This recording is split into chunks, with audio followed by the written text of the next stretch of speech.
Bonsoir à tous, bonsoir. Bon, commencer sur du jazz, c'est toujours bien, il n'y a pas de raison qu'on ne s'amuse pas. Je suis très heureux de vous accueillir ce soir, c'est une première, ou plutôt c'est une renaissance.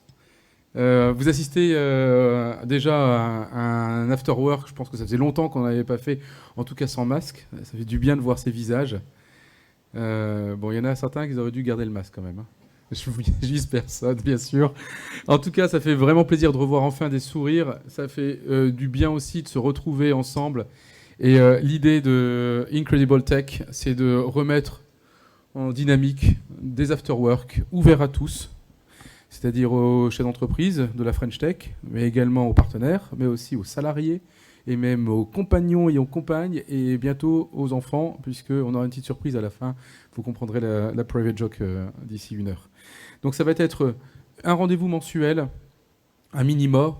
On n'est pas à l'abri de faire 2 afterwork par mois, voire 1 par semaine, voire tous les jours, si notre taux d'alcoolémie le permet. Mais le but, c'est surtout d'être sur des verticales. Donc quand je vous dis que c'est une renaissance, c'est qu'on a eu la chance pendant quelques années d'avoir un format équivalent, peu ou prou, qui s'appelait les Jeudis du numérique.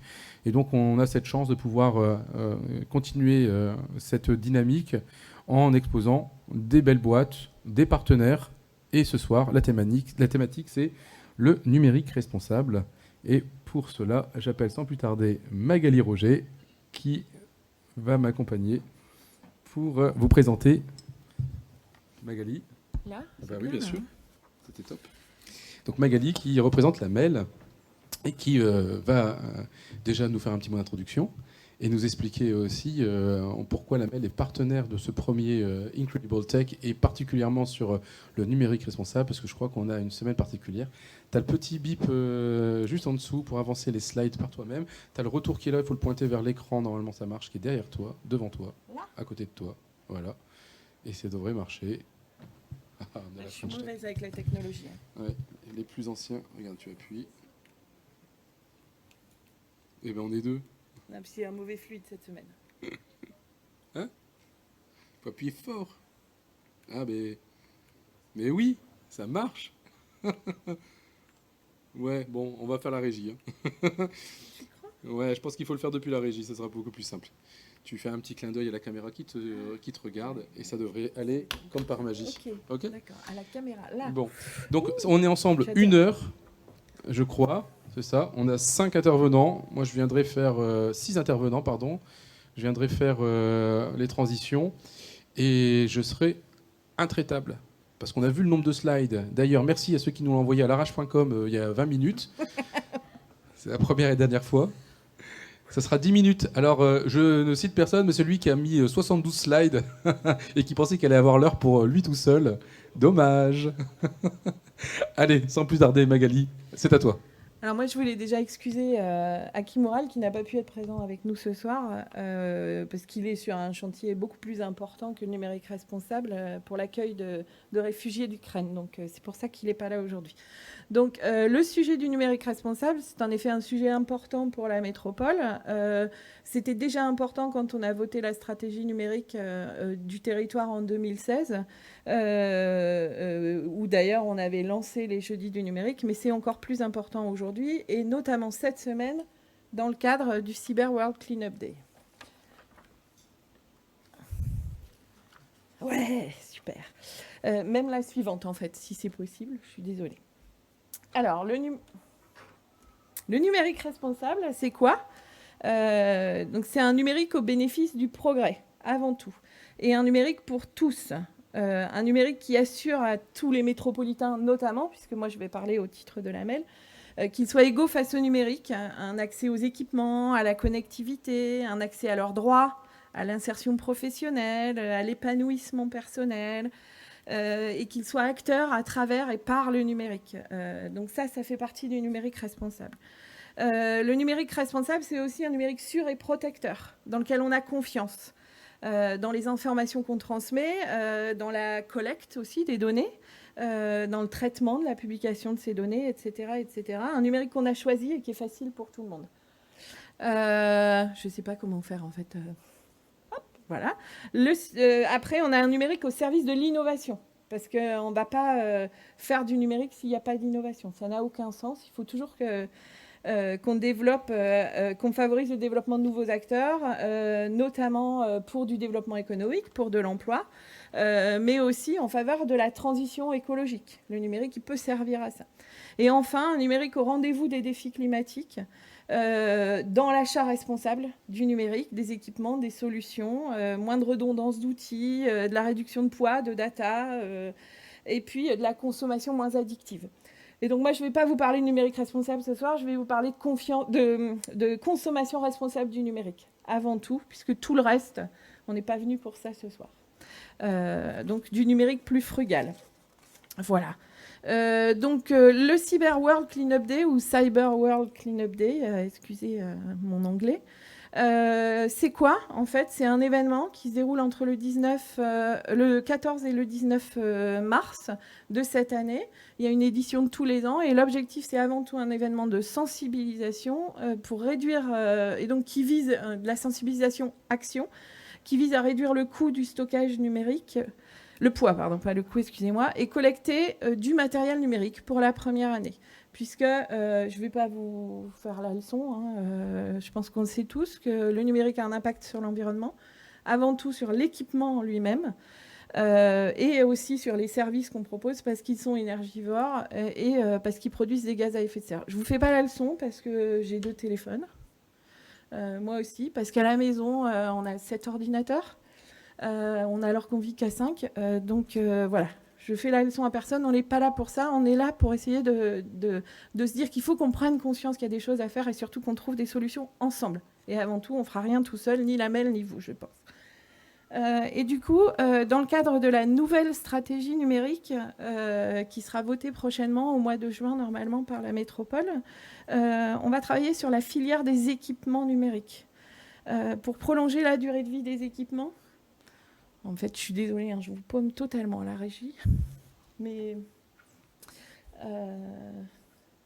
voilà, donc pour prolonger la durée de vie des équipements, l'objectif, c'est de réparer, de dépanner. On parle dans les déchets, on parle des 3 R. Ici, on va aller un peu plus loin. Donc, de reconditionner, d'améliorer et de mettre à jour son matériel, si on veut avoir un vrai impact sur les équipements. De revendre, de donner et de blanchir, d'anonymiser en fin de compte les données, on parle de blanchir, de redistribuer et de revendre, à prix solidaire aussi, mais ça on le verra après avec un autre intervenant. Et quand on ne peut plus rien en faire, de recycler et de revaloriser. Alors aujourd'hui, on a en tête qu'on peut réutiliser son ordinateur, donc qu'il soit portable, PC fixe ou tablette. Mais il y a plein d'autres choses aussi qu'on pourrait recycler. Les smartphones, vous l'avez en tête aussi. Mais il y a tout ce qui est espace de stockage, les serveurs, les disques durs externes, par exemple. Il y a tout ce qui est objets connectés, la connectique, le matériel d'infrastructure aussi, tout ce qui est bornes. Borne Wi-Fi, antenne, les pièces détachées. Aujourd'hui, on n'a pas du tout de marché de pièces détachées de seconde main, que ce soit sur notre territoire ou ailleurs. Et puis, tout ce qui est périphérique, écran, clavier. Alors, les écrans, on peut en trouver éventuellement, mais pour tout le reste, c'est pas possible. Aujourd'hui, on a des solutions.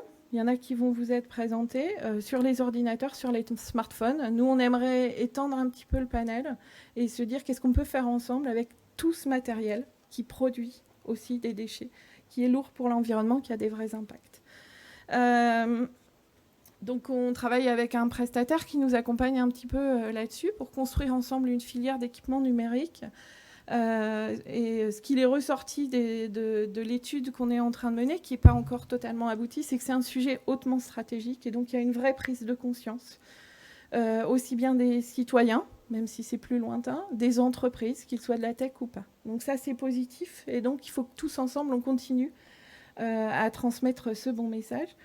Et pour autant, il y a des besoins qui sont identifiés, des besoins de visibilité. Comment je sais à qui je vais pouvoir confier mon smartphone parce que je ne sais pas réparer l'écran, en toute confiance, parce qu'on ne va pas me prendre mes données dessus, par exemple, et qu'après, je vais les retrouver je ne sais où. Donc comment je les identifie, comment je les valorise, ces acteurs existants, pour orienter les usagers en fonction de leurs besoins, en fait. Comment on peut les mettre en relation, tous ces acteurs, créer des réseaux d'acteurs, en fait, créer de la synergie entre eux, diffuser des retours d'expérience, partager des process, parce qu'il y a des process très industrialisés qui existent aujourd'hui sur un seul pan, par exemple les ordinateurs, c'est pas le cas avec le reste. Comment aussi on peut accéder aux ressources aujourd'hui. Tout le monde commence à avoir conscience que son vieux téléphone, il a quand même une valeur. On peut le revendre, donc il y a de moins en moins de dons, et donc si on part sur une filière solidaire, eh ben, c'est beaucoup plus compliqué. On n'a pas de disponibilité de pièces détachées de seconde main, on n'a pas suffisamment de matériel en fait non plus, équivalent, parce que dans des grandes entreprises, on aime bien avoir des flottes, par exemple. Donc il y a un travail à faire aussi sur l'accès aux ressources. Et enfin, il y a de la formation, parce qu'on n'a pas suffisamment de personnes qui savent démonter des ordinateurs, qui savent démonter des téléphones, qui savent les réparer, qui savent les nettoyer. Voilà. Donc aujourd'hui, on veut travailler à la métropole sur cette filière. C'est un peu un appel, en fait. Si vous avez envie de travailler avec nous, n'hésitez pas, contactez-nous. On connaît quelques acteurs, on en a identifié sur le territoire. Il y en a qui sont manquants, qu'on va aider à faire émerger. Mais on est ouvert à toute proposition, à toutes vos idées, et on pense qu'il faut que vous innoviez, et on essaiera de vous y aider. Voilà. Un grand merci, bravo, on peut applaudir. Et en plus, en 7 minutes, quel talent. Eh bien, ouais, je ne vais pas meubler pendant 3 minutes, c'est 3 minutes de gagner pour la bière. Sans plus tarder, on va passer à notre première start-up frugale avec son CEO, David Dost, qui doit arriver de suite. David, c'est à toi. Donc tu regardes la petite caméra et tu fais la danse que tu veux, Laurie comprendra. Très bien, très bien. La petite caméra qui est là, d'accord. Qui est là aussi. Et Laurie qui est là-bas. Alors, 10 minutes, hein, c'est bien ça? Ok. Max. Ok. Bonsoir à tous. Merci de m'accueillir et merci d'accueillir Frugal. Alors, il manque simplement, je vais me caler sur le premier slide. Laurie, il manque le logo. Bon, c'est pas grave. Si tu peux revenir peut-être sur le premier. Bon, il faut donc simplement revenir sur le premier. Bon, on va imaginer qu'ici, d'accord, il y a un énorme logo qui s'appelle Frugal. Je vous jure que je n'ai pas répété avec Magali, que je connais juste un instant, car effectivement, je vais vous parler non pas de la frugalité du numérique, des flux, du stockage, du cloud, mais plutôt de la frugalité des produits du quotidien, des produits d'équipement qu'on consomme tous les jours, notamment ceux qu'on achète au travers des canaux numériques, le micro plus près. Voilà. Donc effectivement, Frugal, on a une promesse, donc une entreprise qu'on a créée il n'y a pas longtemps avec 3 associés. La promesse, elle est simple, c'est qu'on veut mieux comprendre, acheter, alors là ça va un petit peu trop vite, mais on peut revenir sur le premier. On veut mieux comprendre, on veut mieux acheter des produits du quotidien, des produits d'équipement. Et donc on veut quelque part apporter une pédagogie aux citoyens et aux clients de l'impact environnemental, tout spécialement sur la verticale des produits non alimentaires. Alors pourquoi non alimentaires? C'est que sur le marché alimentaire, lui, il est quand même plutôt pas mal balisé depuis quelques années. Il y a eu Yuka, Nutri-Score, EcoScore. On commence à avoir des repères assez sympas pour voir qu'est-ce qui est plutôt bon pour la planète ou qu'est-ce qui est plutôt mauvais pour la planète. Mais sur les produits non alimentaires, la chaise sur laquelle vous êtes assis, ce téléphone, cette table, quelles sont les informations dont je dispose pour savoir si ce produit est plutôt bon ou mauvais? Bon, en fait, c'est un casse-tête, hein, parce que ces produits, en fait, disposent de peu d'informations. Alors, le contexte de ce que je vais vous raconter, c'est simplement qu'effectivement, on a des citoyens, des clients qui sont de plus en plus ouverts sur des produits d'une consommation responsable, mais il y en a aussi une certaine part qui nous disent quand même que c'est compliqué d'accéder à ce marché, tout simplement parce que les obstacles, c'est que les produits, quand ils existent, sont soit insuffisants, soit très éparpillés, sur des sites, sur des magasins, difficile de voir un toit commun à tout ça. Que quand je les ai identifiés, j'ai du mal à les comprendre. C'est quoi un impact environnemental sur un produit non alimentaire? Waouh! Bien, vous avez 2 minutes, dissertation. Et 3, on a quand même un manque de plaisir parce que tous les soirs, indépendamment de la guerre en ce moment, on est un peu coupable de consommer des choses qu'on pense en fait être polluantes pour la planète. Et donc sur le slide suivant, je veux vous dire également que c'est ce problème qu'on veut résoudre sur Frugal. C'est Sandra qui, à un moment donné, considère que cette offre, elle est un petit peu partout, qu'elle ne comprend pas cet impact et qu'à l'achat, effectivement, elle est toujours coupable là-dessus. Et donc la solution, avec un petit clic supplémentaire, celui juste avant, voilà. On veut créer le maillon facilitant le parcours client éco-responsable. Voilà. Donc, slide suivant. Pas simple, hein, avec la régie. Voilà. Donc, Frugal, c'est une plateforme, c'est un moteur de recherche, d'accord, qui intègre un score d'impact environnemental dans son algorithme. Alors, vu qu'on est un petit peu sur le numérique responsable, on ne va pas que parler de Frugal. Et donc, moi, je ne suis pas vraiment docteur S numérique responsable.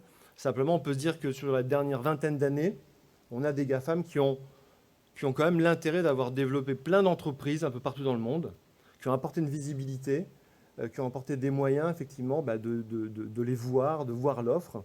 Donc ça, c'est extrêmement positif en termes d'outils. Mais aujourd'hui, comment l'impact est présent dans ces outils aujourd'hui? Est-ce que l'impact environnemental est présent dans des clés de moteur sur Google, sur Facebook, etc. Donc effectivement, nous, ce qu'on veut apporter, c'est ce côté-là, à notre humble niveau, c'est de mettre le score d'impact environnemental au cœur d'une recherche de produits éco-responsables. Voilà.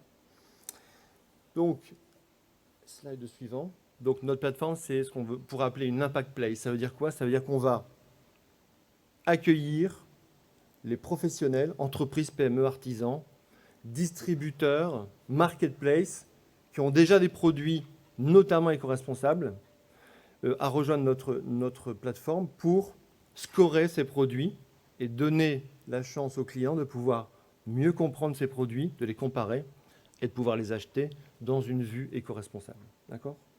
Donc, c'est des dizaines de milliers de produits qui sont en train d'être intégrés sur notre plateforme, de nature différente. La seule composante transversale, c'est que ces produits sont tous non alimentaires. Okay ? Et donc, en retour, effectivement, on renvoie ce score environnemental gratuitement pour le client qui peut effectivement mieux comprendre l'impact de ces produits. Donc, on veut faire du commerce avec le commerce existant. Et ça, c'est encore une frugalité. On ne veut pas inventer un nouveau quelque chose concurrent de tout ce qui existe déjà. On va déjà faire avec ce qui existe et c'est déjà beaucoup. Alors, effectivement, à partir du moment où il y a des produits beaucoup par dizaines de milliers sur notre plateforme et qu'il y a un score, on a envie de faire quelque chose qui va s'appeler moteur de recherche. On appelle ça Frugal Shopping.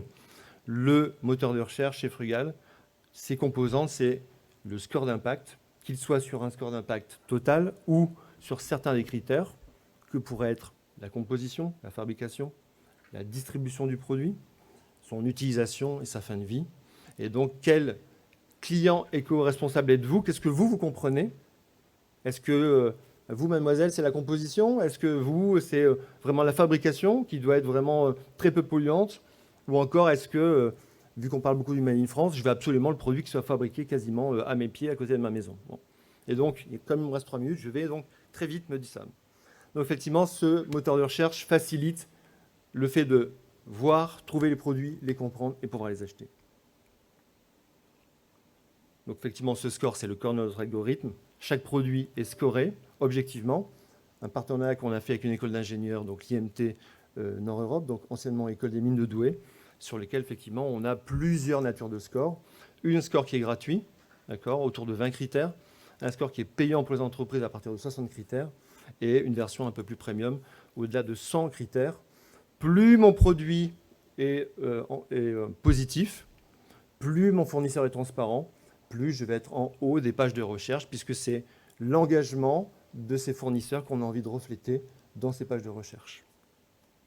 Je me dépêche. Notre modèle économique, il est essentiellement B2B, puisqu'il est effectivement gratuit pour le client. Et donc, effectivement, on a effectivement des plateformes SaaS au gré des désirs des clients. Que deux, on a une intelligence artificielle qui va booster le SEO des fournisseurs qui veulent parler éco-responsabilité. Quels sont les mots, quel ordre il faut donner. Et donc, on va leur proposer en option ce process-là. Et donc, on va effectivement tel que Bicorp le fait aujourd'hui pour les entreprises. Pour un produit, pour 10 produits, on va monter en puissance sur le niveau d'exigence pour qu'au fur et à mesure de notre niveau de connaissance d'éco-responsabilité, on puisse effectivement agrémenter ce score qui va évoluer tous les mois, tous les ans. Voilà, donc nos clients, effectivement, ce sont ceux de droite, les apprenants.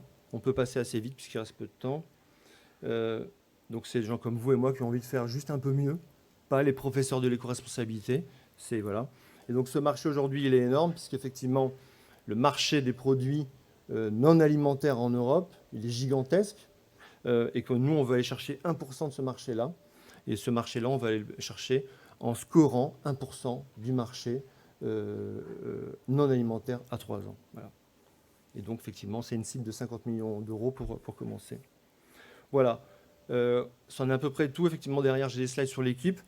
Moi, ce que je voulais vous dire, c'est que cette démarche éco-responsable, c'est vraiment la démarche de tout. Ça ne veut pas dire, et Magali l'a très bien dit tout à l'heure, c'est pas la révolution du jour au lendemain, c'est des petits gestes. Nous, on apporte un score à des produits qui existent déjà. On veut les montrer de telle manière qu'on les comprend mieux.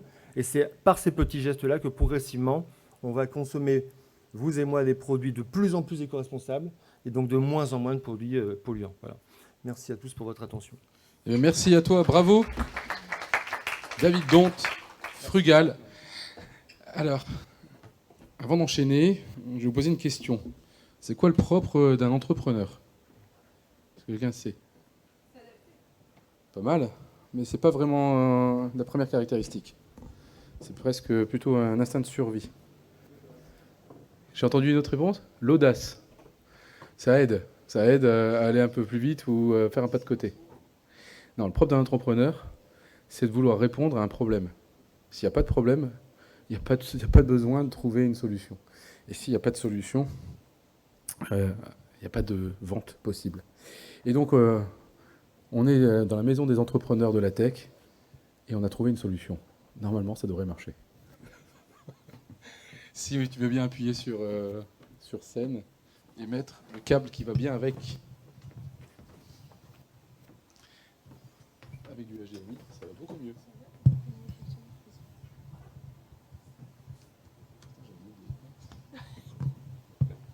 Et là, est-ce que ça marche? Alors, je fais un peu de pub. Merci au live pour cette super installation qui nous a coûté un bras. D'ailleurs, peut-être 2. C'est enregistré. Nicolas Bernard. Si je l'apprendra. Bon, allez, sans plus attendre, on ne te retirera pas ce temps, Jérémy, promis. Tu as 10 minutes pour nous présenter à la fois CIV, puisque tu en es le co-patron, le CIO, et surtout la continuité, parce que c'est une super aventure. Mais surtout, pourquoi tu es ici dans l'économie. Tu peux même rester, effectivement. Alors, il y aura 2 choses. La première, c'est que tous les intervenants, vous pouvez faire comme les hommes politiques, parce que vous avez toujours rêvé qu'on est en campagne. Soit vous pouvez être dynamique et prendre un micro. Ouais. Et dans tous les cas, vous aurez tous des questions à poser. Donc, à la fin, on va vous demander à tous les intervenants de revenir pour une série de quelques questions. Et après, on ira festoyer. Jérémy, c'est à toi. Merci, Sam. Bonjour à tous. Oh, c'est cool, j'ai la machine qui est là. Nous, on est vraiment... Oh, ça marche? Ah bah oui, là, c'est cool. Impeccable. Impeccable. Moi, j'ai voulu quand même... tu parlais de l'histoire d'une entreprise familiale régionale. Notre entreprise, en fait, dans la notion d'éco-responsabilité, et là où on est complètement exaspéré, c'est qu'en 1974, donc après ce choc pétrolier de 1973, mon père crée une entreprise sur la partie environnementale et sur la partie... énergie renouvelable, il y a 50 ans. On est en 2022-2023, je vis exactement ce que mon père a vécu il y a 50 ans. Problème pétrole, problème gaz, problème nucléaire. Et donc, dans notre démarche, je ne vais pas m'étaler sur l'activité en tant que telle, je vais parler de nos solutions d'aujourd'hui. Mais en fait, on n'a rien réglé sur les 50 dernières années.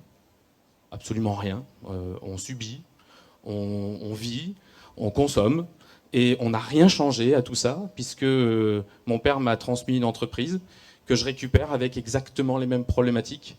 J'ai mon nucléaire qui va m'exploser à la tronche l'année prochaine, hein, en gros, x2. Hein, aujourd'hui, le nucléaire, je l'achète 42 € le mégawatt. Il est à 400 € en ce moment. Hein. Donc soit j'arrête et je ferme la porte de mon entreprise parce que personne n'aura les moyens de se payer.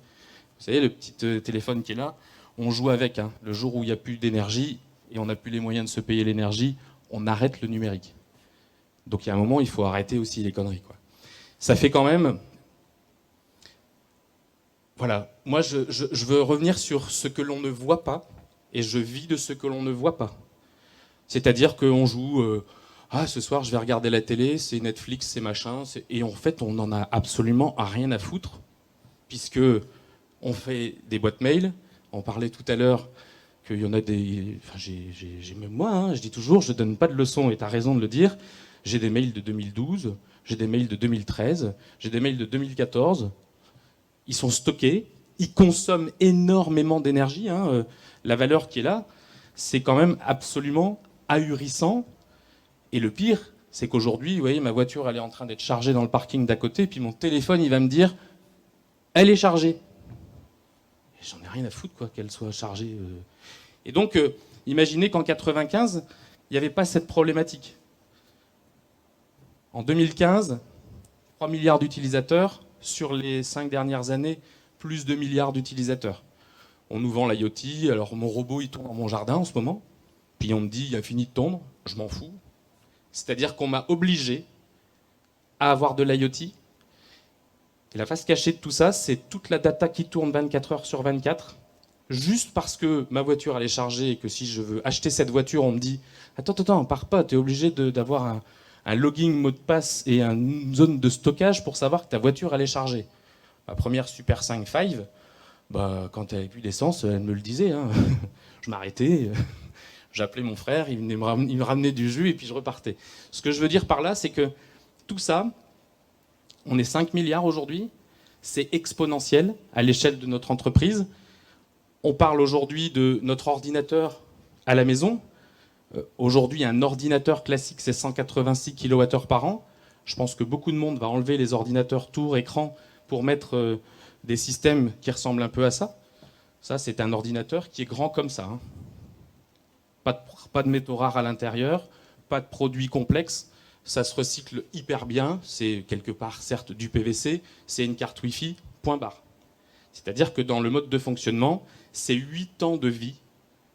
Et bizarrement, c'est les Américains qui nous bloquent parce qu'au bout de 8 ans, c'est l'OS qui bloque, c'est pas la machine. C'est l'OS qui dit ben moi j'ai un nouvel OS plus puissant et donc tu dois changer ta machine. Et c'est là où je te rejoins sur la notion de ces produits-là. Nous, on garde 8 ans des trucs qui valent 70 balles, qui ne sont pas dangereux pour la planète et qui consomment 4,5 watts, un peu comme un smartphone. Mettez ça à l'échelle d'une entreprise mondiale qui a 1000, 2000, 10 000, 100 000 personnes, bah, vous faites le calcul, avec une énergie qui va être multipliée par 10, il est grand temps de modifier en fait notre mode d'achat de produits numériques par des modes de produits numériques beaucoup plus vertueux, voire recyclés. Je reprends l'exemple d'une salle serveur, hein, tout le monde sait ce que c'est, tout le monde a une salle serveur dans une entreprise, et là je prends le cas d'une entreprise, ça c'est volontaire. Hein. Ces tableaux que l'on fait pour toutes les entreprises, quelles qu'elles soient, petites, grandes ou moyennes, ça c'est notre métier d'avant. On construisait des salles informatiques chez les clients. On a besoin d'un petit serveur, on a besoin d'un petit routeur, on met ça dans une entreprise. Dans cette entreprise, ça coûte 154 000 € la première année. Dans un data center, c'est 15 000 €. La seule chose que je veux identifier, c'est ce poste-là. Le poste électricité. Là, il est sur une base tarifaire du nucléaire actuel. Hein. Vous pouvez faire x2, x3, x4 l'année prochaine et l'année d'après. C'est-à-dire qu'en gros, dans cet exemple-là, si je prends toutes les collectivités, et ça c'est vrai qu'on en parle, toutes les entreprises privées, en termes de consommation, elles consomment ça chez elles, ça représente 60% de la facture d'électricité, la salle informatique au sein d'une organisation. Si je prends ici en 6 ans, ils ont dépensé 400 000 € et ils ont un impact carbone de 100%. Quand on va dans un...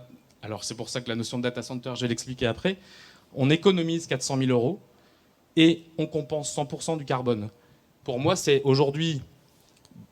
Le métier que l'on a, être éco-responsable, c'est quoi? Recycler les calories des serveurs. Je m'explique. Comme on en a tous rien à foutre, on va laisser tourner les serveurs. Personne ne sait aujourd'hui ce qu'ils consomment d'un point de vue. Alors si c'est en Allemagne, et je suis triste pour eux de savoir qu'ils sont alimentés au charbon et au gaz, parce que ça va être encore pire et plus compliqué pour eux. Mais nous, on a la chance d'avoir du nucléaire. Aujourd'hui, Quand je dis toutes ces machines qui tournent, l'enjeu c'est quoi?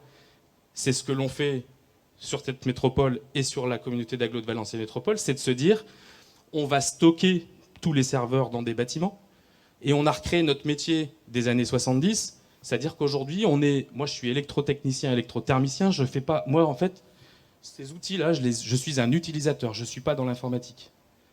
Donc nous on fait de l'électrothermie et de l'électrotechnique. Dans le concept qu'on a là, tous les gens qui sont ici, et ça fonctionne, achètent du nucléaire pour se chauffer ou du gaz pour se chauffer. Et moi, dans le même temps, j'achète du nucléaire pour me refroidir.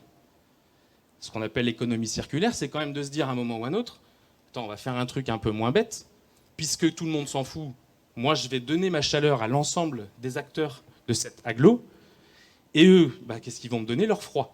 Donc je n'achète pas de nucléaire pour me refroidir, ils n'achètent pas ni de gaz ni de nucléaire pour se chauffer.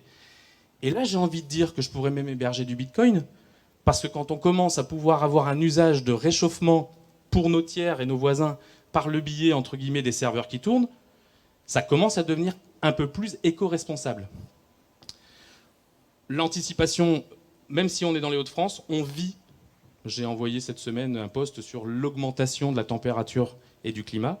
Même dans les Hauts-de-France, aujourd'hui, on atteint des seuils de température de l'ordre de 35-40 degrés à certaines périodes de l'année. Et donc, il nous faut aujourd'hui stocker. Là, on stocke, entre guillemets, 50 tonnes de glace qui nous permettent de pallier, entre guillemets, à cette problématique environnementale.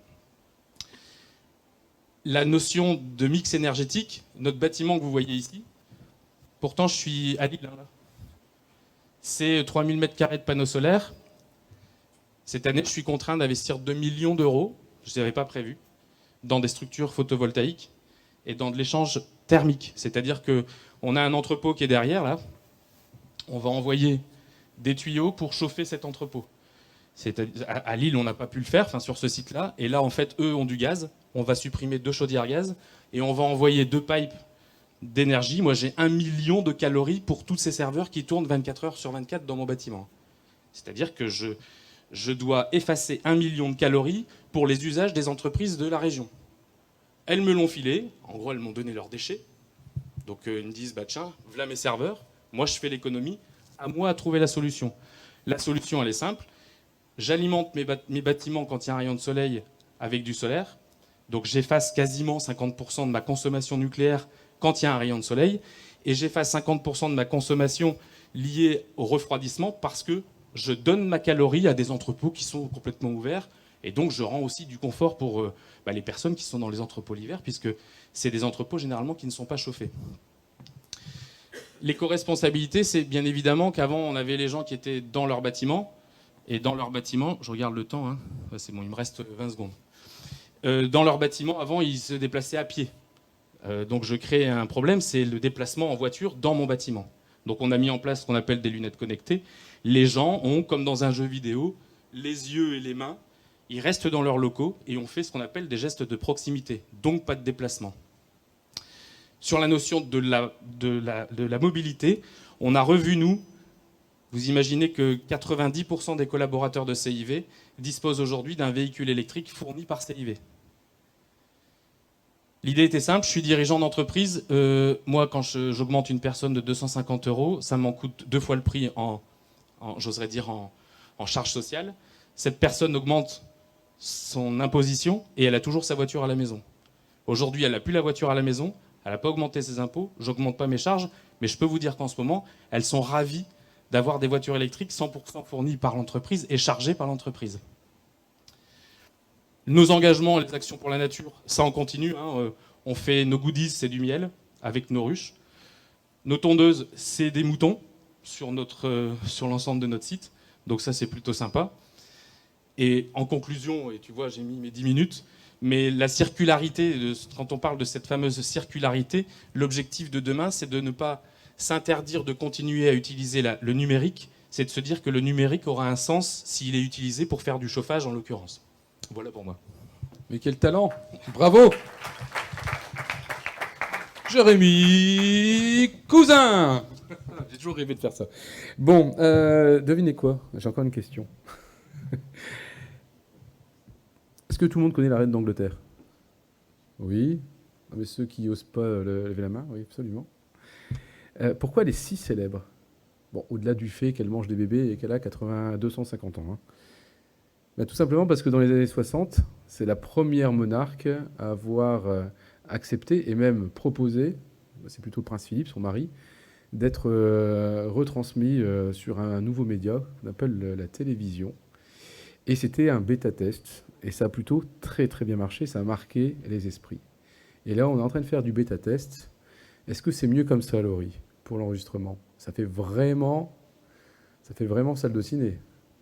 Tu préfères comme ça? Alors, merci beaucoup. C'est à la fois du bêta-test et vous êtes les premiers bêta-testeurs, je vous en remercie. Et effectivement, j'ai entendu une bonne vanne, je vais faire comme si je ne l'ai pas entendu, que ça vient de moi. Comme ça, on économise un peu d'électricité. C'est en lien avec la thématique. Allez, sans plus attendre, j'appelle notre prochain invité, Yuri Pulia, qui est chargé de mission chez Emmaüs Connect.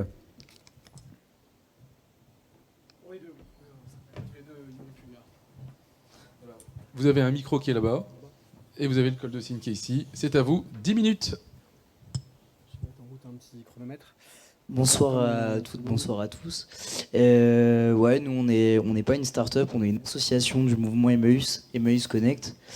Et on va vous présenter notre projet La Collecte.tech, on nous appelle la start-up d'Emmaüs, donc on est un peu dans le... Et ouais, je vais laisser Simon introduire l'association dans son ensemble et on vous présentera après le projet La Collecte.tech qui tombe en résonance avec les mots de Magali Roger de tout à l'heure. Merci Yuri.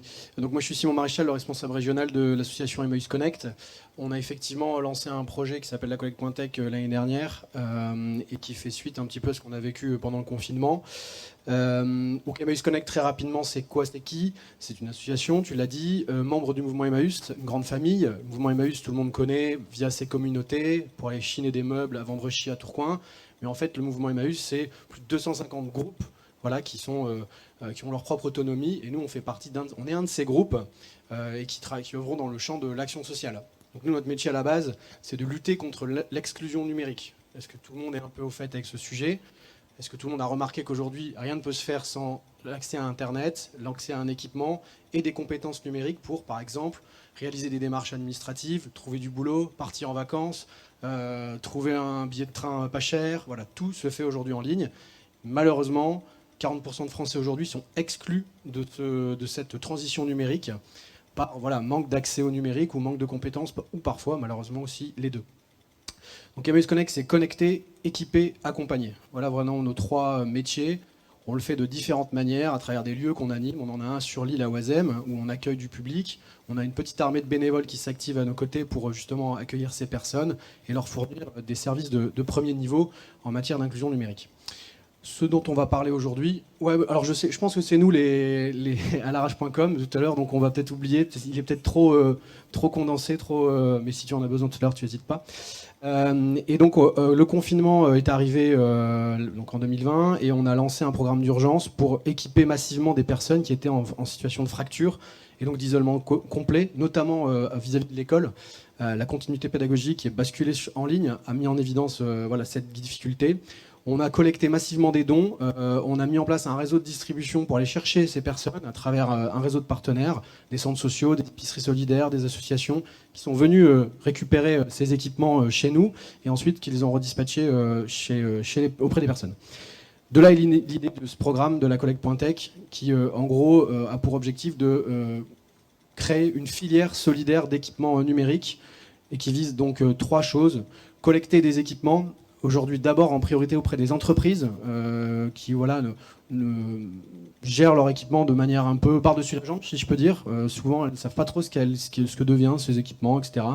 Donc, proposer une solution clé en main aux entreprises pour faire un geste social, je dirais, à travers un don d'équipement, reconditionner, tu en parleras, et reconditionner avec des acteurs solidaires également, des acteurs de l'insertion, et distribuer, un peu à l'image de ce qu'on a pu faire pendant cette opération d'urgence, en mettant en place un réseau de distribution auprès de ces acteurs sociaux qui sont au contact des publics les plus fragiles, les plus démunis. Voilà un peu la philosophie de ce projet. Sur le premier niveau, donc les donateurs, je précise que on vise également à élargir, et tu l'as évoqué tout à l'heure, la possibilité aux particuliers de donner. On n'est pas peu fiers également d'avoir réussi à faire évoluer la réglementation pour permettre aux collectivités de donner. C'était un peu compliqué aujourd'hui pour les collectivités de donner à des associations comme la nôtre. Donc en gros, on a fait changer un peu la loi pour que ce soit plus simple pour elles. Et donc l'idée, c'est de massifier le gisement au niveau de la région des Hauts-de-France pour essayer de lancer cette filière. Sur la question du reconditionnement, je te laisse la parole, Yuri, puisque c'est toi qui gères ça. Je vais juste peut-être rentrer un peu plus dans le détail du projet. Donc en fait, le réseau d'acteurs que vous a présenté Simon nous permet d'avoir un triple impact. C'était sur la slide d'avant. Donc cet impact, il est écologique effectivement parce qu'on récupère les équipements des entreprises. Le but, c'est de récupérer les flottes professionnelles dont tu parlais tout à l'heure. Et le deuxième impact, il est économique puisqu'on travaille avec des structures de l'insertion, des reconditionneurs qui sont des structures de l'insertion, qui emploient des publics qui sont éloignés de l'emploi. Et le troisième impact, plus dans la trame d'Emmaüs Connect de base, il est social puisqu'on on revend les équipements qui sont collectés et reconditionnés à des publics en précarité, donc à des tarifs solidaires que tu as mentionné tout à l'heure. On a un peu illustré, on a un peu plus, on a un peu. Non, ça va. On a un peu plus de 3 minutes. Ça va aller. Petit trou. Ouais, du coup, on a mené 2 projets dont on est fiers sur la région. Donc, le premier, c'est avec l'Université de Lille. On a réussi à récolter donc, du matériel grâce à une subvention. Et on a pu équiper donc 400 étudiants. Moi, j'étais pas là, je suis là depuis très peu de temps. Mais on a réussi à équiper 400 étudiants avec des packs numériques. Donc un PC reconditionné, une pochette, un casque, un disque dur et une souris. Et on a fait notamment une grande distribution de ce matériel au Bazar Senso dans lequel on a des bureaux. Vous en avez peut-être entendu parler. Voilà donc un peu les acteurs qui ont participé à cette distribution étudiante. On retrouve notamment nos donateurs un peu clés, Decathlon, ADO, on les remercie beaucoup. Un de nos reconditionneurs solidaires qui est des Femmes Nord à Tourcoing et évidemment l'Université de Lille. Et il y a un deuxième projet dont on est assez fiers aussi, c'est un partenariat avec la Fédération des centres sociaux des pays Picards, qui représentent une grande partie de nos relais numériques dans la région, la Picardie étant particulièrement précaire au niveau du numérique. Et le but était de vraiment avoir un impact fort dans cette partie de la région et de pouvoir fédérer des centres sociaux, avoir un réseau de centres sociaux sur ce territoire pour augmenter notre puissance de distribution. Ouais, je te laisserai conclure, mais on est particulièrement soutenu par, donc c'est un gros atout par le ministère de la Transition écologique et par notamment le haut-commissaire à l'inclusion dans l'emploi et à l'engagement des entreprises, puisqu'on travaille avec des reconditionneurs qui sont des structures de l'insertion. Voilà, je vais te laisser conclure. Oui, donc nous, devant nous, sur ce projet, on est sur des enjeux de filière en fait aujourd'hui. Donc c'est-à-dire, je le disais tout à l'heure, c'est de massifier les dons, déjà qualifier le gisement. Aujourd'hui, c'est assez flou sur combien de PC ou de matériel numérique sont disponibles dans les entreprises ou même auprès des particuliers. Donc on a besoin d'identifier ce gisement. Ensuite, évidemment, de l'activer, je vais dire, vers cette filière solidaire. La question du reconditionnement et de la relocalisation, ou même de la localisation tout court d'une activité de reconditionnement, de remise, de réemploi de ces outils numériques localement, dans la métropole lilloise, dans la région, ça c'est un sujet aussi. Nos reconditionneurs solidaires et qui on travaille ont besoin d'accompagnement, de structuration, d'outillage, de formation, tu l'évoquais. Un enjeu de filière, c'est très, très structurant aussi de s'attaquer à la formation, parce qu'on a un enjeu de qualité à la fois pour Donc, par rapport à nos engagements vis-à-vis des donateurs, les entreprises sont exigeantes quand elles vous donnent des PC, effacement de données, les reçus fiscaux, les reçus d'effacement de données, je l'ai dit, vraiment le suivi complet de la flotte PC par PC pour vraiment préciser qu'est-ce qu'ils sont devenus. Voilà, donc il y a un enjeu d'exigence et de qualité. Et qualité pour nos usagers en bout de chaîne, des personnes en difficulté, personnes en fragilité numérique, elles ont besoin d'équipements de qualité pour justement faciliter leur parcours d'insertion numérique, pour que les choses soient fluides et qu'il n'y ait pas de blocage pendant leur parcours d'inclusion numérique. On a un sujet enfin, et pour conclure sur justement notre capacité de distribution, donc vraiment faire en sorte que cette filière puisse, à la maille fine des territoires, aller toucher ces publics en difficulté. Donc ce n'est pas nous tout seuls qui allons le faire, vous l'avez compris, on va s'appuyer sur un réseau de partenaires. Et l'idée est vraiment de rendre accessible cette offre. Alors peut-être, pour clarifier juste en conclusion ce que c'est une offre d'équipement solidaire, aujourd'hui, nous avons fait une tarification qui permet à une personne d'acheter un PC qui a moins de 3 ans, ou voilà, moins de 3 ans en gros, qui sort d'une flotte d'entreprise, qui est un PC qui est professionnel à 150 €. Voilà un peu la target qu'on se fixe. Donc on a un enjeu aussi de maîtrise des coûts et donc de modèle économique sur cette filière pour garantir, en sortie de filière et de chaîne, des PC à tarif solidaire pour être adaptés au public que nous visons. Voilà, je vous remercie. Eh bien, un grand merci à toi. Bravo. Bravo à vous deux. Vous l'avez compris, ne vendez plus vos vieux ordinateurs, vos anciens téléphones portables sur le bon coin. Faites-en don.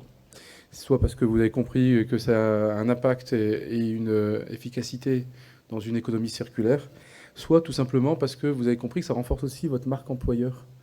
Parce que vous avez beaucoup de vos collaborateurs qui ont besoin d'entreprises qui ont du sens. Et sans plus tarder, un entrepreneur qui a beaucoup de sens, Romain Defresne de Tomorrowtech. Romain, c'est à toi, tu as 10 minutes.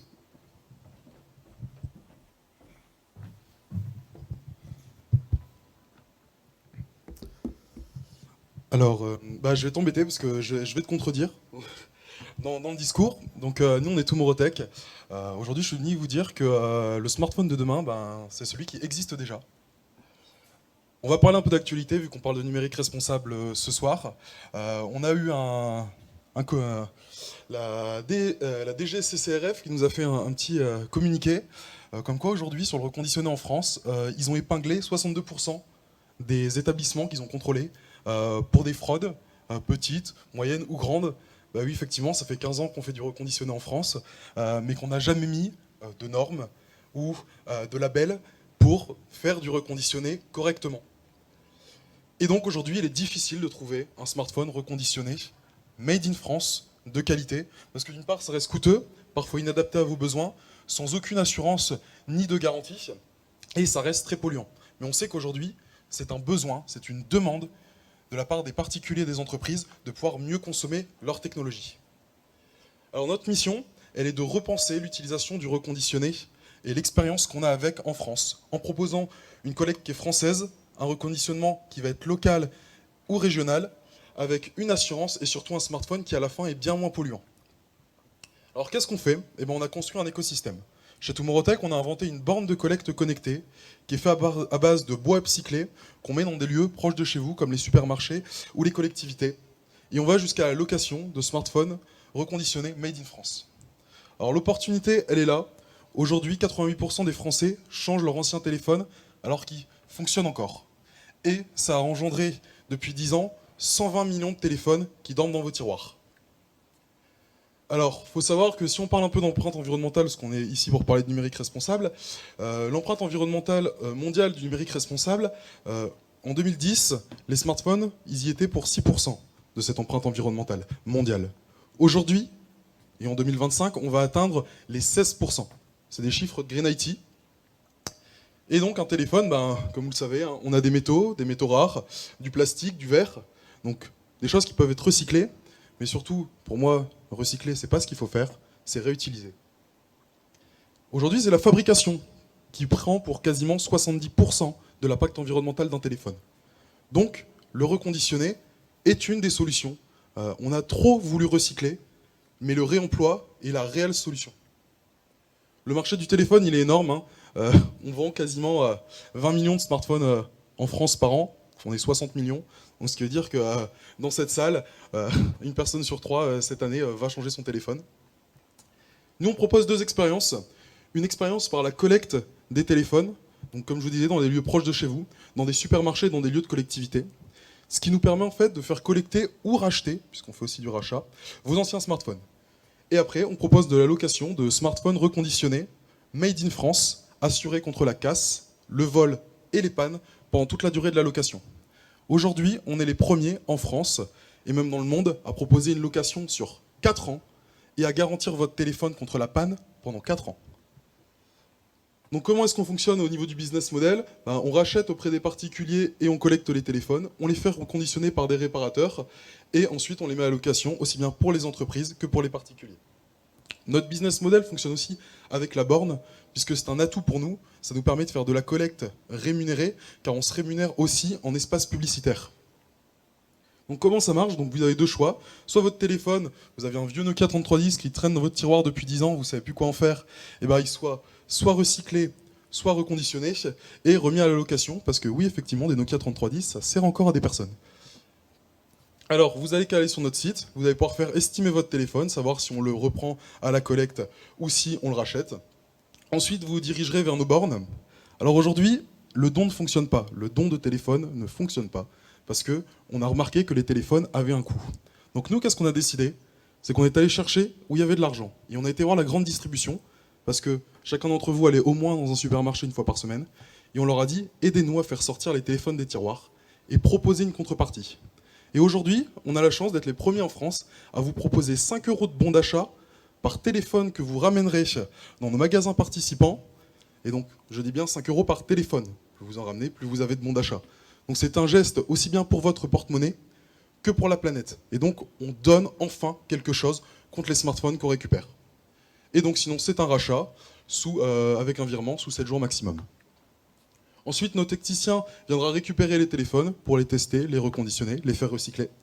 Et ensuite, on enverra au sein des entreprises ou directement chez vous les téléphones. Alors, on a mis un maillage qui est français, un maillage qui est local. La force de Tomorrowtech, c'est son écosystème. On commence par les supermarchés. Vous en avez tous, normalement, près de chez vous. Ensuite, on a maillé des réparateurs, qui sont des réparateurs français, qui sont des réparateurs locaux. Dès que j'ouvre un nouveau magasin, que j'implante une nouvelle borne, je maille les petits réparateurs qui vivent autour de ce magasin. On les connaît tous dans notre ville, un réparateur de téléphone pas loin de chez nous. Ce réparateur, il cherche du flux, il cherche à pouvoir grandir. Et nous, on l'accompagne, on le forme à réparer correctement, à réparer avec des pièces de qualité, et du coup à marger sur son réel savoir qui est aujourd'hui de réparer un téléphone et de ne pas essayer de vendre de la pièce. Ensuite, nos packaging sont faits dans le Hauts-de-France, à Roubaix. La livraison, c'est une livraison qu'on a choisi décarbonée, où on travaille avec Livrado pour être le plus écologique possible. Et pour le recyclage, on travaille avec Morphosis et Écosystème. Pourquoi Morphosis ? Parce que c'est un recycleur qui aujourd'hui recycle en France, traite ses déchets en France et va les valoriser en France. Et c'était important pour nous de rester sur notre territoire et de mailler dans notre territoire. Alors nous, on propose une location sereine, déjà avec un reconditionnement 100% français. Je sais d'où vient le téléphone, je sais comment il a été réparé et je sais que je peux vous le garantir. On vous l'échange en cas de casse et de vol. On vous propose des accessoires inclus avec. Aujourd'hui, on propose une coque qui est faite à base de paille de blé et de TPU recyclé. On propose un chargeur qui est éco-conçu, garantie 10 ans et 100% recyclable, fait par une marque française, et nos téléphones. Alors je me présente, moi je suis Romain, j'ai 24 ans, je sors tout juste d'école, je suis diplômé depuis 6 mois. Et mon cofondateur Clément, qui lui aussi est diplômé depuis 6 mois. On a travaillé sur Tomorrowtech pendant nos études, on a inventé la borne, on l'a fait breveter, on a déposé nos modèles pour pouvoir la sortir une fois que nos études seraient terminées. Aujourd'hui le résultat, il est là, la grande distribution nous a suivis. Aujourd'hui j'ai pu signer avec Cora, avec les Mousquetaires, avec Leclerc, avec les supermarchés Match. Et j'ai maintenant 30 bornes à implanter dans les Hauts-de-France et la région parisienne dans les 6 prochains mois. Alors, vous pouvez voir la borne en temps réel. On implante des shop-in-shop. Il était important pour nous de remettre dans le milieu du reconditionné et de la location de l'humain. Donc aujourd'hui, quand j'implante une borne dans les supermarchés pour récupérer vos téléphones, j'implante aussi un petit magasin Tomorrowtech, où vous pouvez venir louer votre téléphone. Et notre force, c'est donc de pouvoir proposer un SAV aujourd'hui sur du reconditionné, qui est un SAV physique. Vous n'avez plus les galères du e-commerce, où quand vous avez un problème avec votre téléphone, il faut appeler 50 personnes, il faut le renvoyer par la poste. Nous, on remet du physique dans la filière du reconditionné français. Et alors les résultats, on est suivi par pas mal de réseaux, donc le réseau Alliance, le réseau Entreprendre, la French Tech, et on a eu la chance d'être labellisé French Tech Coq Vert le mois dernier. D'autres petits résultats, 450 téléphones collectés, on est créé depuis 3 mois, on est implanté depuis 1 mois, et dont 250 qui sont en reconditionnement. On a des entreprises qui nous suivent, on a récupéré des flottes d'entreprises. Certaines entreprises ont été très lucratives grâce au Covid, et afin de faire baisser leurs impôts cette année, se sont débarrassés de leur flotte de smartphones pour en racheter d'autres.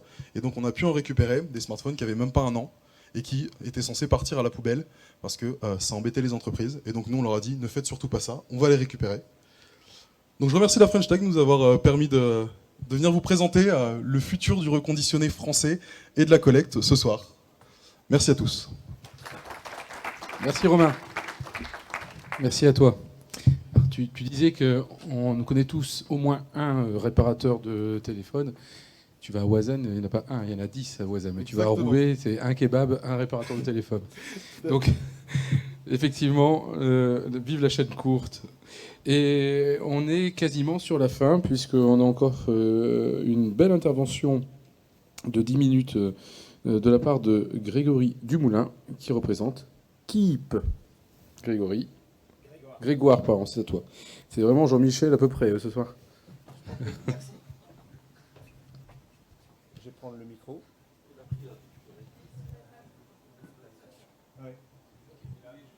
À côté de l'ordinateur. D'accord, super, merci.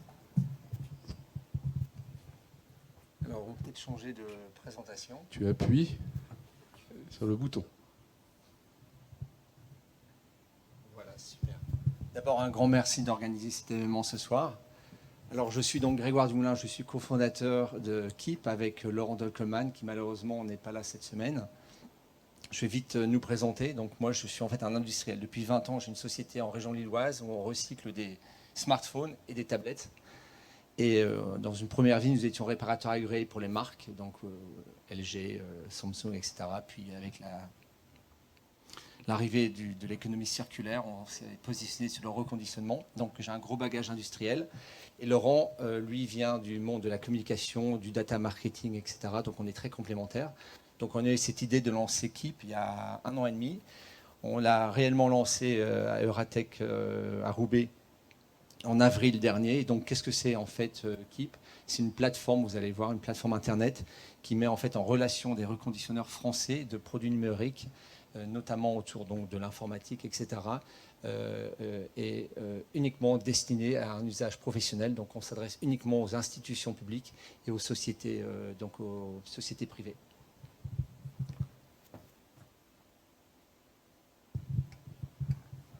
Alors, j'avais préparé cette présentation, ce qui est juste dommage. On se rend compte aujourd'hui, on est en période d'élection et le sujet d'aujourd'hui, on voit il y a énormément de sociétés qui se lancent dans le créneau donc, de l'économie circulaire, etc. Et les futures présidentielles arrivent et on voit que ce n'est pas du tout un sujet d'actualité. On a essayé de forcer la main à certains acteurs qui se sont présentés, mais malheureusement, il y a d'autres priorités aujourd'hui, c'est bien dommage, alors qu'aujourd'hui, on sait très très bien que c'est l'enjeu des futures générations. Donc, à Keep, notre idée, elle est venue, c'est que les sociétés, après les particuliers, elles ont besoin absolument de réduire leur empreinte numérique, et ça passe par donc clairement des actions concrètes. Et donc, nous, on a réalisé à Keep qu'il fallait qu'on puisse proposer une solution qui leur permettent d'être acteurs de l'économie circulaire et donc à la fois favoriser l'emploi local. Donc derrière ça, ce que nous avons fait, nous avons donc développé une plateforme web aujourd'hui qui en fait a une particularité, elle vient greffer les flux d'acteurs, donc d'industriels français du reconditionnement de produits informatiques. On a 5 silos, on a 5 verticales, on a l'informatique, on a les smartphones, on a les tablettes, on a les tours et on commence à voir tout ce qui est accessoires qui gravitent autour de ça. Et donc, qu'est-ce qu'on fait? On propose en fait une plateforme web qui va aller chercher les meilleurs flux des meilleurs reconditionneurs français et les proposer à ces institutions. Donc aujourd'hui, le fait d'acheter auprès d'industriels français, ça vous permet à la fois de respecter, dans le cadre des institutions, la loi AGEC, je ne sais pas si vous êtes au courant, c'est la loi anti-gaspillage et pour la promotion de l'économie circulaire qui impose progressivement aux administrations publiques d'acheter 20% de produits issus de l'économie circulaire. Donc on est en plein dedans. Nous éditons aussi des rapports RSE, donc responsabilité sociale et environnementale, et on est donc l'intermédiaire unique entre ces institutions. Alors, comment ça fonctionne? On a trois niveaux de service, on peut dire. Le premier, c'est que vous avez un besoin immédiat en tant qu'institution, en tant que société privée. Eh bien, vous allez directement sur un site marchand où là, vous pouvez aller acheter en temps réel un produit qui répond à un besoin. La deuxième partie, c'est que la deuxième manière d'acheter un produit, c'est que vous ne l'avez pas forcément sur le site où vous voulez acheter une certaine configuration. Dans ces cas-là, vous pouvez en ligne déposer une demande de devis. Et la troisième chose, c'est de gré à gré. Nous avons une équipe à Roubaix qui va en fait aller écouter votre besoin. Et sur la base de votre besoin, est-ce que vous êtes sur un renouvellement de parc? Vous êtes à la recherche d'un produit qui actuellement, en plus avec la pénurie des composants, les fabricants principaux, les Lenovo, Dell, etc., sont sur des delivery time de 2023, 2024. Et bien peut-être que vous cherchez des produits. Et bien nous, en fait, par notre maillage, on va aller chercher les industriels français chez qui on peut aller trouver le produit que vous cherchez, le i7 ou la tablette que vous cherchez. Et donc, on va mettre un interlocuteur en face de vous. Et l'avantage que nous avons, c'est qu'une fois qu'on a, entre guillemets, monté une offre qui répond à votre besoin, derrière, on est le seul interlocuteur. Donc, c'est la grande différence par rapport à une marketplace. Vous connaissez tous, évidemment, le marketplace B2C. On parle du Bon Coin, on parle de Back Market. Nous, on a une approche complètement différente. Chaque client chez nous a un interlocuteur dédié. Et cet interlocuteur dédié, en fait, il va assurer la gestion de tous les sous-traitants ou tous les industriels français en amont et va assurer donc la livraison, le support, la traçabilité des produits. Et donc ici vous avez donc un exemple de notre site web. Vous avez un exemple des garanties que nous donnons parce qu'évidemment aujourd'hui il y a toujours l'étape de la qualité des produits. C'est pas uniquement une démarche environnementale. Au final c'est aussi on achète un produit, est-ce qu'il fonctionne? Donc nous avons mis en place des solutions de garantie. Donc, par exemple, dans notre cas, c'est 12 mois, mais on a des extensions à 24 mois. On a des interventions sur site, éventuellement des échanges en cas de souci, encore une fois pour rassurer. Et ce qui est très important, on est membre en fait, de l'ensemble des associations, des acteurs qui gravitent, encore une fois, autour de l'économie circulaire dans l'informatique et les produits électroniques.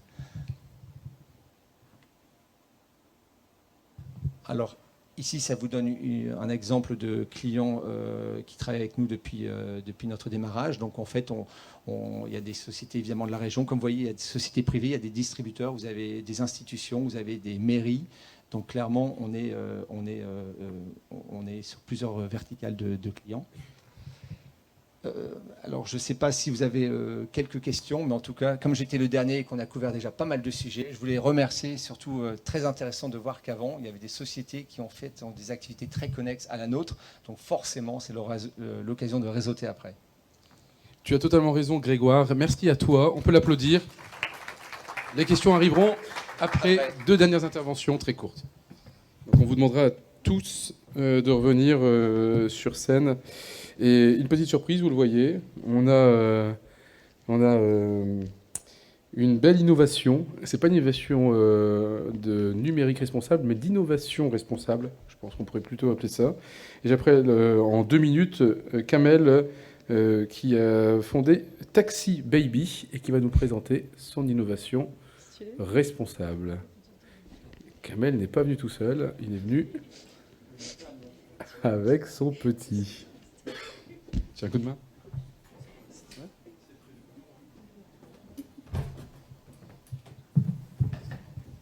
Tiens. Alors, explique-nous. Alors, on a la caméra centrale qui est là. Alors, c'est un faux bébé. Hein. C'est un faux. Alors Kamel, qu'est-ce que c'est que Taxi Baby et Alors, est-ce que le micro fonctionne? Oui, très bien. Ben, je vais. Bon, déjà, merci pour l'invitation parce que moi, quand j'ai eu, enfin, je vous connaissais pas. Enfin, j'avais déjà vu le logo et French Tech à la télé ou bien sur les réseaux sociaux. Et donc, j'ai appelé spontanément. On m'a dit non, non, mais c'est tech, ça veut pas dire tech numérique, ça veut tech, ça c'est l'innovation dans sa globalité. Et donc, je suis le bienvenu. Donc, merci beaucoup. Donc moi c'est Kamel Kaladi, donc président et fondateur de la société Taxi Baby. Donc j'expliquerai après ma storytelling, mais ça va être compliqué. En 3 minutes surtout. Hein. Ouais. Donc grosso modo, j'ai inventé, breveté une nouvelle mobilité pour les parents avec bébé et enfants, qui est une mobilité durable, éco-conçue, circulaire, solidaire et inclusif. Ce qui permet justement de pouvoir transporter différemment le siège auto qu'on a l'habitude d'avoir quand on est parent. Moi, c'est suite à une problématique dans laquelle j'ai été confronté. Tu parlais de ça tout à l'heure. Et pour résumer, je suis de Roubaix. J'ai longtemps travaillé en région parisienne. J'ai un enfant handicapé que j'avais du mal à scolariser en France. Donc, je l'ai scolarisé en Belgique parce que ça, c'est aussi un sujet, mais ce n'est pas le sujet d'aujourd'hui. Et donc, ma femme était enceinte entre-temps. Donc, je cherchais un logement sur Roubaix, me rapprocher de la Belgique. Et j'ai eu une prématurée qui est née donc avant son terme, et j'étais en plein déménagement avec des cartons. J'avais mon petit chariot de déménagement, et je me suis dit, tiens, pourquoi pas inventer un truc pratique, un peu comme le chariot, un hybride entre la poussette et le chariot enfant, et puis Taxi Baby est né, tout simplement. Voilà. Donc, alors c'est quoi concrètement? Concrètement, ça permet de transporter de façon universelle, ce qui n'existe nulle part dans le monde, tous les types de sièges auto, de toutes les marques du monde, avec des ancrages de ceintures de sécurité. C'est des vraies ceintures de sécurité de voiture. Donc il est aussi sûr sur le TB que dans une bagnole. Et vous pouvez aussi la coupler avec un bagage cabine quand vous allez à l'aéroport. Donc moi, 70-80% de mon chiffre d'affaires, ça devrait être du B2B, équiper tous les aéroports du monde, parce que j'ai la prétention de dépasser le territoire français, et pouvoir équiper tous les parcs. J'ai déjà des grands parcs qui sont très intéressés, notamment Center Park. Et donc là, je suis en train de faire des levées de fonds. Je cherche un associé ou deux pour pouvoir développer ça au plus vite. Et voilà, je suis dans une phase de levée de fonds, j'ai des très très bons retours sur les réseaux sociaux, surtout sur LinkedIn, et j'ai déjà un intérêt sur le produit. Tes prospects, tes clients, ce sont des endroits où il y a du monde, où tu mettrais à disposition c'est ça. Le plateau roulant. Voilà. Tu sais nous retirer un peu tout ça pour le voir? Oui, bien sûr. C'est assez rapide. Micro, si tu veux bien. Pour les plus anciens, ça fait un peu Bonaldi. Hein, d'accord. Donc c'est un prototype, hein, on rappelle, qui peut encore être obtenu. Vraiment pratique, donc on peut.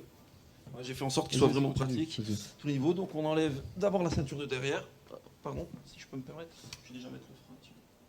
On va sécuriser le bébé, même si c'est pas un vrai. On est assuré, hein, vous inquiétez pas. S'il y a un accident, appelez juste les pompiers. Le principe, on enlève la ceinture de sécurité qui est là. Hop.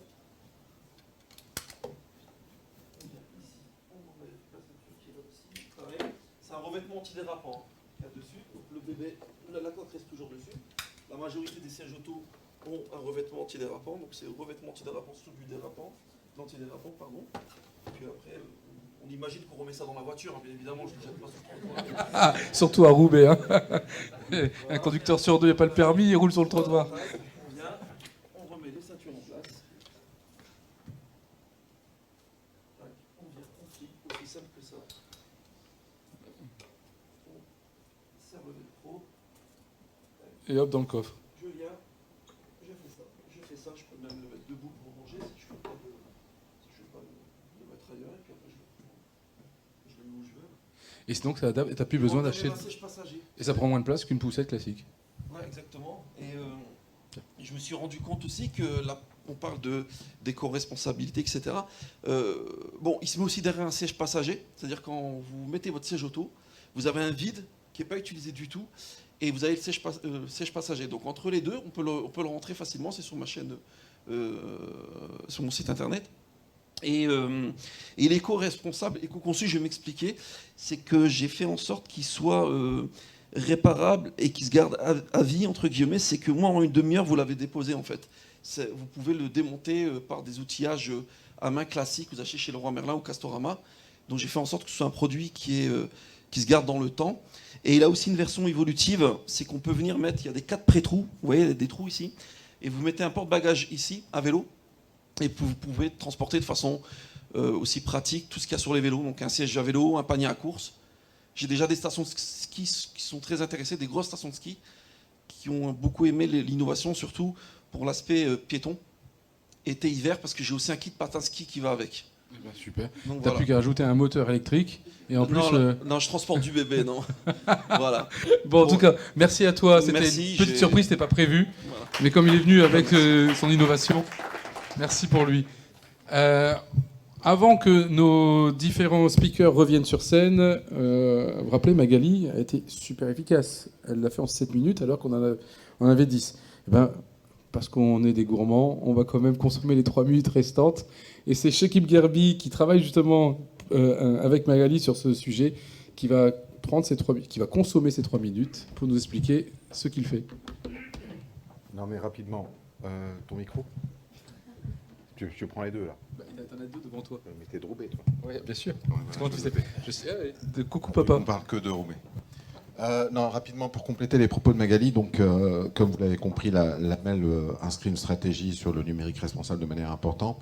Certains de ces acteurs aujourd'hui présents participent aux travaux qu'on a lancés avec la MEL sur ce sujet, particulièrement sur le numérique responsable et la création d'une filière dédiée à la thématique du recyclage, du réemploi sur les technologies et les équipements numériques. Donc je souhaitais vraiment focaliser sur ce volet-là. Dans le cadre de cette étude et des travaux que l'on mène, on a toute une phase de benchmark. Donc on a déjà rencontré pas mal des acteurs qui ont été présents aujourd'hui, d'autres, et on ouvre la porte. Enfin, la porte n'est pas du tout fermée. C'est un travail qui sera en continu pendant une longue période. La stratégie s'inscrit sur quelques années. Donc voilà, il faut vraiment vous inscrire dans cette démarche-là. On souhaite créer un écosystème dédié autour des équipements reconditionnés, du recyclage, du réemploi et sur l'ensemble de la chaîne de valeur, de la collecte, Simon l'a évoqué tout à l'heure, vraiment de la collecte, mais collecte grand public et collecte entreprise, jusqu'à processus de distribution, de vente, en fonction de différents modèles économiques des uns et des autres. Donc je souhaitais vraiment faire appel à ceux qui sont intéressés pour intégrer cette démarche, participer au groupe de travaux que l'on a lancé, qui continueront tout au long des années à venir.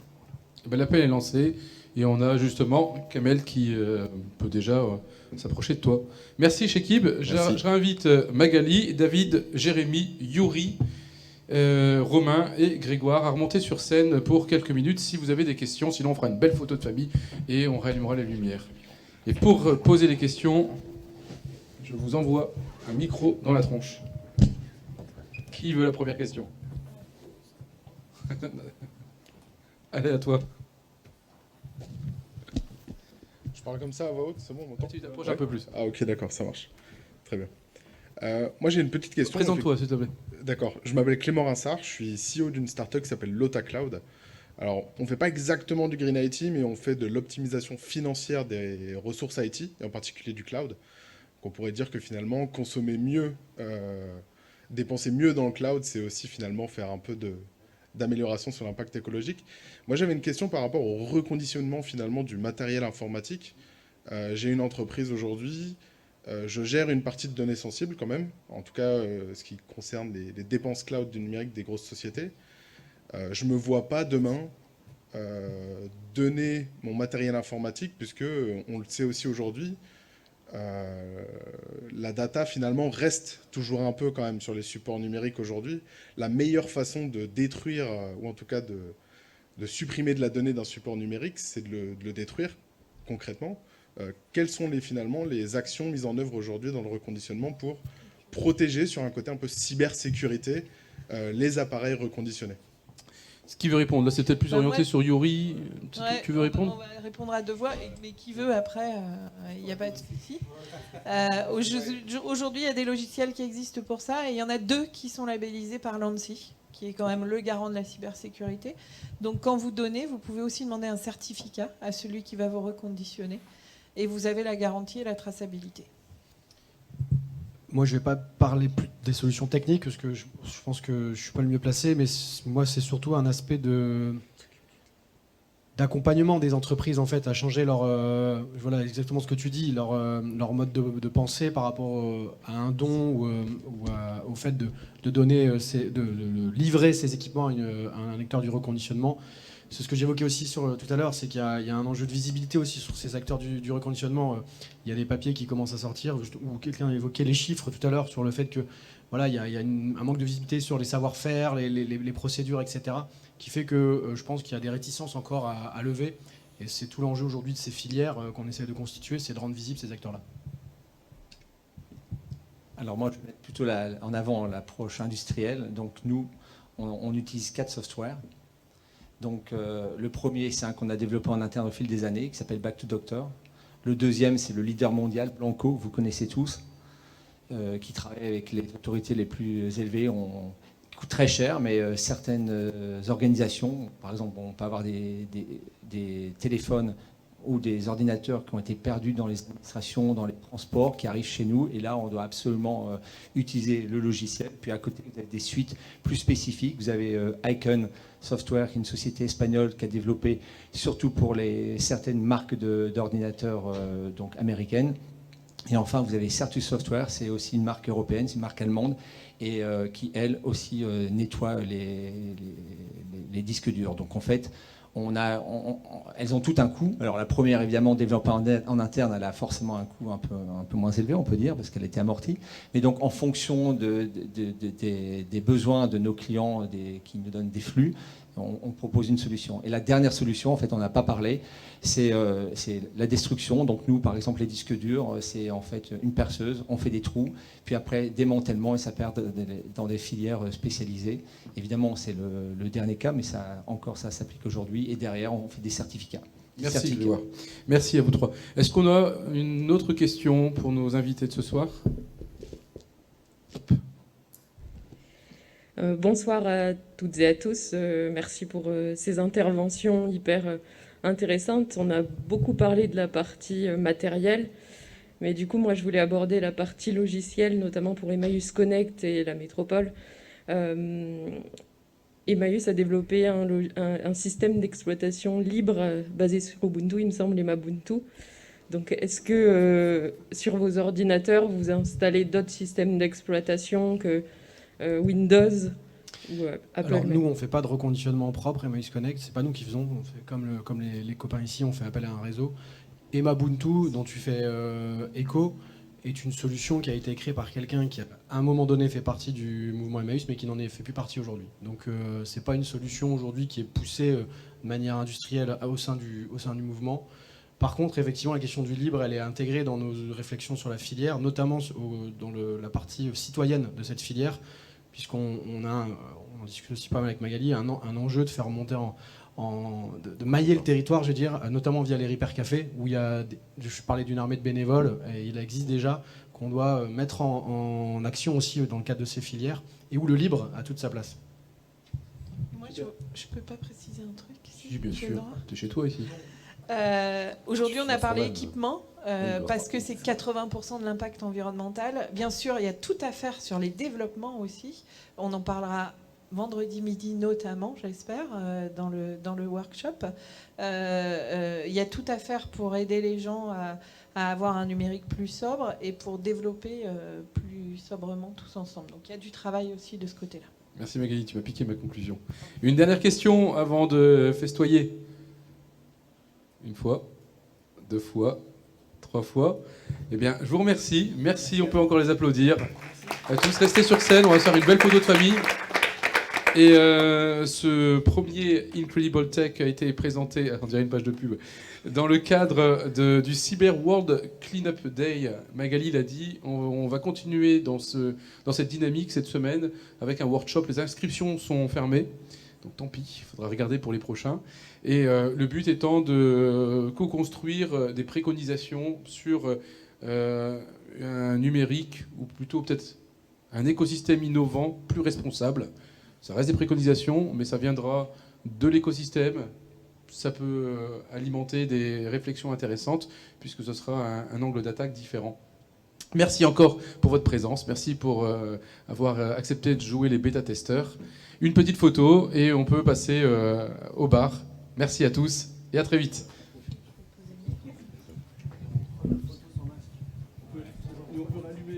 Tu peux rallumer sur le point.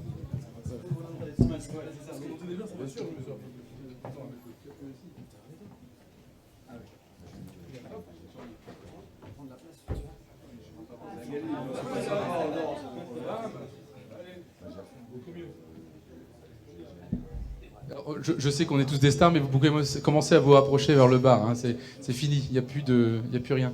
C'est comme à la fin des films, t'attends à la fin du générique.